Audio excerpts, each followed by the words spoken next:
Hi hello welcome to Rafi theatre. நான் உங்கள் ரஃபி. இன்றைக்கி திரைவிமர்சனத்தில் நம்ம பார்க்க போகிற படம் சூர்யா ஜோதிகா தயாரிக்க, கார்த்திக் சுப்ராஜ் இயக்கி, சூர்யா, பூஜா ஹெக்டே, ஜோஜு ஜார்ஜ் இவங்க நடிப்பில் வெளியிருந்திருக்க படம் தான் ரெட்ரோ. இந்த படத்தோட கதையை பற்றி பார்க்கணும்னா, இந்த படத்தோட மையக்கரு என்னங்கிறத முதல்ல தெரிஞ்சுக்கணும். இந்த படத்தோட மையக்குறி என்னென்னா, சிரிப்பு தாங்க உலகத்திலேயே சிறந்த ஆயுதம். ஒரு துப்பாக்கியோ ராக்கெட் லான்ச்சரோ கத்தியோ கிடையாது, சிரிப்பு தான் வலிமை மிக்க ஒரு ஆயுதம். இந்த ஒரு ஒற்றை வரியை வச்சுட்டு இந்த படத்தை ப்ளே பண்ணியிருக்காங்கன்னு தான் சொல்ல முடியும். இதோட கிளைக்கதை என்னன்னு சொன்னோம்னா, ஜோஜு ஜார்ஜ் பார்த்திங்கன்னா அவருக்கு குழந்தையே கிடையாது. அப்போ பார்த்திங்கன்னா ஒரு பையன் அவருக்கு அனாதை பையன் அவருக்கு தத்தெடுக்கிறாங்க. அந்த பையனுக்கு சிரிப்புங்கிற விஷயமே கிடையவே கிடையாது. வளர்ந்து பெரிய ஆளாகிறான். அவள் தான் சூர்யா. அப்பா யாருன்னு கேட்டிங்கன்னா, மிகப்பெரிய ரவுடி, பயங்கரமான ஆயுத கடத்தல், பயங்கரமான நிறைய விஷயங்கள் பண்ணுற ஒரு ரவுடி. அந்த ரவுடிக்கு மயனாக வந்தவர் இவரும் பார்த்திங்கன்னா அடிப்படையிலே பார்த்திங்கன்னா பயங்கர வீரம். படிப்புங்கிறது ஒன்றே ஏறலை. எவனை பார்த்தாலும் அடிக்கணும், எவனை பார்த்தாலும் குத்தணும் அப்படின்னு தெரிகிற ஒரு ஹீரோ தான் சூர்யா. ஆனால் அவருக்கு சிரிப்பே வராது. அவருக்கு ஏன் சிரிப்பு வரல, அவர் எந்த குளத்துலேருந்து வெளியில் வந்தார், அதனுடைய பின்னணி என்னங்கிறத சொல்கிறது தான் இந்த படத்துடைய திரைக்கதைன்னு நம்ம சொல்லலாம். படத்தோட ஆரம்பத்தில் பார்த்திங்கன்னா கண்டெய்னரில் பார்த்திங்கன்னா கோல்டு ஃபிஷ்ஷை கடத்துகிறாங்க. எல்லோரும் எங்கே கோல்டு ஃபிஷ்ஷுன்னு போய் பார்த்தோம்னா, அங்கே பார்த்திங்கன்னா கருவாடு தான் இருக்குது. எங்கடா கோல்டு ஃபிஷ்ஷுன்னு கேட்கும்போது அப்பனுக்கு தெரியாமையே மயன் என்ன செய்கிறான்னு கேட்டிங்கன்னா, அந்த கோல்டு ஃபிஷ்ஷை மறைச்சிடாப்புல. அப்பா கேட்குறாரு, எங்கடா அந்த கோல்டு ஃபிஷ் ஏன்னா பண்ணன்னு கேட்டு ஜோஜு ஜார்ஜ் சூர்யாட்ட கேட்கும்போது சொல்கிறாரு, பா இத்தனை நாள் நம்ம நிறைய தொழில், அநியாய தொழில் எல்லாமே பண்ணிட்டோம், இனிமேல் நம்ம விட்டுட்டு நல்லவனை திருந்தணும்னு சொல்கிறாரு. அதை ஜோஜு ஜார்ஜ் என்ன சொல்கிறாங்கன்னா, நீ என்ன எனக்கு பிறந்தவனா, நீ எனக்கே அறிவு சொல்கிறியா, நான் உன்னை தூக்கி வளர்த்தவன்டா, உன் பேச்சில் நான் கேட்க முடியாது, நான் இப்படி தான் இருப்பேன், ஏன் வழியில் தலையிடணும்னா உன்னால் முடிஞ்சால் கோல்டு ஃபிஷ் எடுத்துக்க சொன்னோன்னா உன்னை நான் கொல்லாமல் விட மாட்டேன்னு சொல்லிட்டு அப்பங்கார சூர்யாட்ட சொல்கிறாப்புல. சூர்யா உன்னால் முடிஞ்சதை பண்ணிக்க, என்னை கொல்லவே முடியாது, ஏன்னா கோல்டு ஃபிஷ் என்கிட்ட இருக்கிறதுனால அந்த விஷயம் உனக்கு தெரிஞ்சால் தானே என்னை கொல்ல முடியும் அப்படி சொல்லும்போது, உன்னே கொல்ல மாட்டேன், பூஜா ஹெக்டே கொள்கிறேங்கிறாப்புல.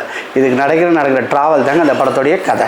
ஆரம்பத்தில் பார்த்திங்கன்னா ஃபஸ்ட் ஆஃப் ஆல் பார்த்திங்கன்னா கதை ரொம்ப அழுத்தமாகவே, ஒரு அருமையாகவே, ஸ்லோவாக போனால் கூட ரொம்ப நல்லாவே போயிட்டு இருந்துச்சுன்னா, ஒரு மணி நேரம் பார்த்திங்கன்னா ட்ராவல் பண்ணும்போது நம்மளே ரொம்ப ரசிக்கும்படியாக எல்லா சீன்ஸுமே ரொம்ப பொருத்தமாக அழகாகவே பண்ணிட்டு போயிட்டு இருந்தாங்க. இன்டர்வல் பிளாக் வரப்போகும்போது பார்த்திங்கன்னா கொஞ்சம் தொய்வாகுது, அங்கே கொஞ்சம் லேக் இருக்குது. அந்த லேக்கு அடுத்து பார்த்திங்கன்னா இன்டர்வல் போர்ஷன் வைக்கிறாங்க. சரியான இன்டர்வல் போர்ஷன் நம்ம சொல்ல முடியும். ஒரு அருமையான ஒரு ட்விஸ்ட் அண்ட் டர்ன்ஸ் வச்சுட்டு, எப்படி அதாவது எதனால் ஹீரோயின் பார்த்திங்கன்னா நீ ரவுடியாக இருந்தால் உன்னை கல்யாணம் பண்ண மாட்டேன்னு சொல்கிறாங்க. அந்த ரவுடிசம்மை விட்டுட்டு வர்றாப்புல ரவுடிசம்மை தூக்குற மாதிரி ஒரு இன்டர்வல் வச்சுருக்காங்க. நம்மளுக்கே ஒரு பரபரப்பாயிருது. ரவுடிசம் எடுத்தால் லவ் இருக்காது, லவ் எடுத்தோம்னா ரவுடிசம்மை விடணும். இந்த மாதிரி ஒரு முக்கியமான ஒரு சரியான ஒரு கிரிட்டிக்கலான இடத்துல சூர்யா மாட்டிக்கிறார். முக்கியமான இடத்துல சூர்யா சார் மாட்டிக்கிறாப்புல. இதுக்கப்புறம் எப்படி ப்ளே பண்ணாங்க, செகண்ட் ஹாஃப் பண்ணுறாங்க. இந்த செகண்ட் ஹாஃப் பார்த்திங்கன்னா ஃபஸ்ட் ஹாஃபில் என்ன கதையோ அந்த கதையை தழுவி அப்படியே கொண்டு போய் ப்ளே பண்ணாமல் என்ன பண்ணிட்டாங்கன்னா, அந்த காலத்து கதை இந்த காலத்து கதைன்னு மாறி மாறி மாறி கதைகளை என்ன செய்கிறாங்கன்னா நான் லீனியர் நினச்சிட்டு இங்கே கொஞ்சம் அங்கே கொஞ்சம் அங்கே கொஞ்சம் இங்கே கொஞ்சம் சொல்லிட்டு மாறி மாறி மாறி மாறி போனதுனாலேயோ நம்ம தெரியல, கொஞ்சம் பார்த்திங்கன்னா நம்மளுக்கு போர் அடிக்கிற மாதிரி தான் இருக்கும். ஆனால் பார்த்திங்களா அதை எடுக்கப்பட்ட விதங்கள் இருக்கு இல்லையா, கார்த்திக் சுப்ராஜோடைய டச் இருக்கு இல்லையா, அது ரொம்ப சூப்பராகவே இருக்குன்னு சொல்லலாம். எல்லா இடமும் பார்த்திங்கன்னு வச்சுங்களேன் ஒரு மாதிரியாகவே இருக்கும்.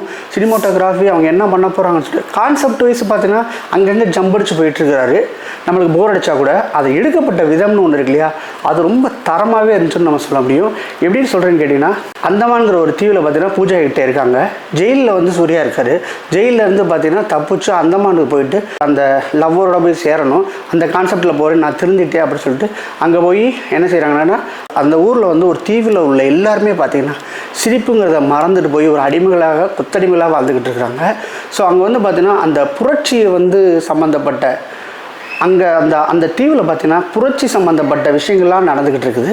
அதில் சூர்யாவும் பங்கேற்கிறாரு. ஒரு கிளாடியேட்டர் மாதிரி அங்கே ஒரு கும்பல் என்ன செய்யறாங்கன்னா, அந்த மக்களை பூரா அடிமையாக்கி வச்சுட்டு ரெண்டு குரூப்பில் சண்டை போட விடுறது, எவன் வீக்கோ அவனை கொள்வது. ஸோ இந்த மாதிரி ஒரு வித்தியாசமான ஒரு நூதனமான ஒரு விளையாட்டை அந்த அடிமைகளை வச்சுட்டு ஒரு கேங் ப்ளே பண்ணிக்கிட்டு இருக்கு. அந்த கேங்கில் போய் சூர்யா மாட்டிக்கிறாரு. அந்த சூர்யா அந்த கேங்கில் மாட்டின பின்னாடி அந்த கேங்லாம் என்ன பண்ணுறாருங்கிறத அவங்க சொல்லியிருக்காங்க. அது பார்த்தீங்கன்னா கிளாடியேட்டரை ஞாபகப்படுது. ஆனால் கிளாடியேட்டருடைய அதோடைய மேக்கிங் அதோடைய இதுவே வேறு. ஆனால் இது கிளாடியேட்டர் ஸ்டைலில் பார்த்தீங்கன்னா அந்த யாரெல்லாத்தையும் சுடும்போது பார்த்தீங்கன்னா மறைக்கிறது கொள்வது. ஸோ அந்த மாதிரி ஒரு டிஃப்ரெண்ட்டான அட்டம்ப்ட்டு தான் சொல்ல முடியும். ஒரு இங்கிலீஷ் படத்தில் ஒரு முயற்சி மாதிரி பண்ணியிருக்காங்க. அது பார்த்திங்கன்னா ஓவர் டூ ஆகி கொஞ்சம் போர் அடிக்கிற மாதிரி இருக்குது. ஏன்னா தமிழ் மண்ணில் அந்த மாதிரி ஒரு விஷயங்கள்லாம் இல்லை. இன்னொன்று பார்த்தீங்கன்னா அந்தமானை பொறுத்தவரை என்ன கேட்டிங்கன்னா ஜீரோ க்ரைம் சிட்டின்னு உங்கள் எல்லாருக்குமே தெரியும். ஏன்னா அங்கே க்ரைமுங்கிறதே கிடையாது, ஜீரோ க்ரைம். ஒரு பேக்கை ஒரு லக்கேஜை ஒரு இடத்துல வச்சுட்டு மறந்துட்டு போயிட்டா கூட அந்த லக்கேஜ் 24 மணி நேரம் ஆனாலும் அதே இடத்துல இருக்குங்கிறது நம்மளாம் கேள்விப்பட்ட விஷயம். நம்மளும் வந்து அந்த ஊருக்கு போயிருக்கோம். அங்கே வந்து பார்த்திங்கன்னா ஓடிங்ஸ் அங்கெல்லாம் இருக்கும். அங்கெல்லாம் 0 ஃப்ரேம் தான் எழுதி போட்டிருப்பாங்க. ஸோ அந்தளவுக்கு வந்து ஒரு நல்ல ஊரில் வந்து இந்த இது ஒரு என்ன சொல்கிறது, ஒரு கற்பனை பாத்திரமாக இருந்தாலும் அந்த ஊருக்கும் இதுக்கும் கனெக்ட் பண்ணது வந்து கொஞ்சம் ஒரு மாதிரியாக இருக்குது. ஏன் இந்த ஊரை அவங்க தேர்ந்தெடுத்தாங்க, ஏன் அந்தமானுங்கிற விஷயத்த சொல்லணும் அப்படிங்கிற விஷயம்லாம் இருக்குது. ஆனால் அந்தமானில் உள்ள நிறையா விஷயங்கள் வந்து காமிக்கப்படலை. ஆனால் வந்து அந்தமானுடைய ஜெயிலை கட்டினவர், அவருடைய சிலைகள் அதெல்லாம் காமிக்கிறாங்க. அதெல்லாம் வந்து கொஞ்சம் பொருத்தமாகவே இருந்தாலும் சரி, அந்தமானுங்கிற விஷயத்தில் வந்து இவங்க இந்த மாதிரி கன்னு இது பூத்துனது வந்து பார்த்திங்கன்னா நிச்சயமாக அந்தமான் மக்களுக்கு செம்ம கடுப்பாக இருக்கும். ஏன்னா அந்த மாதிரி ஒரு விஷயமே அங்கே கிடையாது. அந்த எந்த தீவுலையும் வந்து மக்களை அடிமைப்படுத்தினதாக இல்லை. இது ஒரு கற்பனை கலந்த கதைங்கிறதுனால ஓரளவு ஏற்றுக்கிட்டாலும் இது வந்து உண்மை இல்லைங்கிறது எல்லாருக்குமே தெரிஞ்சதுனால அந்தமான் மக்களுக்கு வந்து இந்த படம் வந்து அவ்வளோவா கோவத்தை தான் ஏற்படுத்தணும்னு நம்ம சொல்லலாம். ஸோ அந்த மாதிரி தான் ப்ளே பண்ணிக்கிட்டு இருக்காங்க. பார்த்திங்கன்னா படம் வந்து பார்த்திங்கன்னா போக பார்த்திங்கன்னா படம் வந்து செகண்ட் ஹாஃப் பொறுத்தவரை கொஞ்சம் ஸ்லோ அடித்தா கூட மேக்கிங்கை பொறுத்தவரை எல்லாம் தட்டி தூக்கிட்டாப்புல. கேமரா ஒர்க்காக இருந்தாலும் சரி, கொரியோகிராஃபி எல்லாமே பார்த்தீங்கன்னா டெக்னிக்கல் சைடு வந்து செம்ம ஸ்ட்ராங்காக இருக்கிறதுனால படம் வந்து ஓரளவு உட்கார முடியுது. ஃபஸ்ட் ஹாஃப் மாதிரியே செகண்ட் ஹாஃபும் பார்த்திங்கன்னா அந்த கதையை பேஸ் பண்ணியே படம் போயிருந்துச்சுன்னா உண்மையிலே ஒரு நல்ல படமாக அமைஞ்சிருக்கும். சூர்யாவுக்கு வந்து பெரிய கம்பேக் மூவின்னு சொல்லலாம். அந்தளவுக்கு ஒரு சூர்யா சாருக்கு வந்து பெரிய கம்பேக் மூவின்னு சொல்லலாம். அந்தளவுக்கு கொண்டு போயிருப்பாங்க கண்டிப்பாக. ஆனால் அதை விட்டுட்டு அங்கங்கே ஜம்ப் பண்ணி என்ன சொல்கிறது, மாறி அந்த அந்த இது இருக்கு இல்லையா, மாறி அந்த டைம் பீரியடையே வந்து மாற்றி காமிச்சோன்னே கொஞ்சம் போர் அடிச்சுன்னு சொல்ல முடியும். டெக்னிக்கல் சைடை சொல்லி வைக்கணும். கேமரா ஒர்க்கு பார்த்தோன்னா அப்படி ஒரு கேமரா ஒர்க் சரியான ஸ்டார்டிங்லேருந்து கடைசி வரை பார்த்தீங்கன்னா நம்மளை பிரமிப்பூட்டுற மாதிரி தான் சீன்ஸ் எல்லாமே வச்சுருப்பாங்க. சாதாரணமாக வந்து ஃபோர்க்ரவுண்டு பேக்ரவுண்டு எல்லாமே பக்காவாக பண்ணி ஆர்டிஸ்ட்லாம் அவ்வளோ சூப்பராக பண்ணியிருக்க கேமரா ஒர்க்கு. அதில் வந்து பார்த்திங்கன்னா நம்ம கனிமா பாட்டுக்கு பார்த்திங்கன்னா ரொம்ப அருமையாக வந்து சிங்கிள் ஷாட்டில் வந்து கொஞ்சம் மூவ் பண்ணி போயிருப்பாங்க. இங்கேருந்துன்னா சாங் முடிகிறதுக்கு முன்னாடியே பார்த்தீங்கன்னா அப்பா கூப்பிட்றான்னு சொன்னோம்னா அங்கேருந்து போய் அங்கே ஒரு டாக்கி போர்ஷன் ஸ்டார்ட் ஆகி அங்கே ஒரு ஸ்ட்ரகிள் ஸ்டார்ட் ஆகி திரும்ப வந்து டான்ஸ் ஆடி ஸோ ஒரு மாதிரியாக பண்ணியிருப்பாங்க. அந்த சீன்ஸே ஒரு மாதிரியாக இருக்கும். அதே மாதிரியே பார்த்தீங்கன்னா சந்தோஷ் நாராயண் மியூசிக் சானா அலப்பறை பண்ணியிருக்காப்புல தான் நம்ம சொல்ல முடியும். அந்த கனிமா பாட்டில் வந்து அவரே வந்து பெர்ஃபார்மன்ஸ் பண்ணுறாப்புல சூப்பராக இருக்கும். பார்த்திங்கன்னா அட்டகாசம் பண்ணியிருக்காங்க. செம்ம வைப்பு அருமையாக இருக்குது. கொரியோகிராஃப் பார்த்திங்கன்னா நம்ம ஷரீஃப் பண்ணியிருக்காப்புல ரொம்ப சூப்பராக பண்ணியிருக்காப்புல. அந்த சாங்க்கு ஆடாத ஆளுங்களே இருக்க மாட்டாங்க. அந்த மாதிரி இந்த தேட்டரும் பார்த்திங்கன்னா செம்ம வைப்ஸ். அதுக்கு தோத அந்த ஷாட்டு தான் வந்து ஒரு 10 நிமிஷம் கண்டினியூவாக வந்துகிட்டு இருக்குது. அந்த சிங்கிள் ஷாட்டில் எடுத்திருக்காங்க. அதனால் எல்லாமே அது பொருத்தமாக அமைஞ்சிச்சு. அதுக்கப்புறம் பார்த்திங்கன்னா ஃபஸ்ட் ஹாஃபில் பார்த்திங்கன்னா சந்தோஷ் நாராயண் மியூசிக் பார்த்திங்கன்னா பேக்ரவுண்ட் ஸ்கோர் பார்த்தீங்கன்னா அலப்பறம் கொடுத்துருக்காப்புல. ஆனாலும் பார்த்தீங்கன்னா ஒரு ஃபைட்டு வருது. அந்த ஃபைட்டில் உள்ள சாங்ஸ் பார்த்தீங்கன்னா ரொம்ப கிளம்ஸி ஆகி என்னடா அது இப்படி எமோஷனலான ஃபைட்டுக்கு இடையில் வந்து ஒரு ரேப்பை போட்டு விட்டு ஒரு மாதிரியாக பண்ணிட்டாப்புன்னு தான் சொல்ல முடியும். செகண்ட் ஹாஃபில் பார்த்தீங்கன்னா ஒரு பிஜிஎம் வந்து ஒரு சுமாரான ரகம் தான் நம்ம சொல்ல முடியும். ஒட்டு மொத்தத்தில் பார்த்தீங்கன்னா செம்ம ஒர்க்கு தான் சொல்லணும். சந்தோஷ் நாராயணன் பொறுத்தவரை மியூசிக்கில் வந்து விளாண்டான்னு சொல்ல முடியும். அதுக்கப்புறம் பார்த்தீங்கன்னா ஃபைட் சீக்வன்ஸை நம்ம பேசி ஆகணும். ஒரு டிஃப்ரெண்ட்டான ஃபைட்ஸாக இருக்கும். ஆனாலும் பார்த்தீங்கன்னா அந்த 200 பேர் அடிக்குது, 100 பேர் அடிக்குது, 20 பேர் அடிக்குது. ஸோ அதெல்லாம் வந்து ஓவர் சேட்டாக தான் நம்ம சொல்ல முடியும் தமிழ் சினிமாவுக்கு.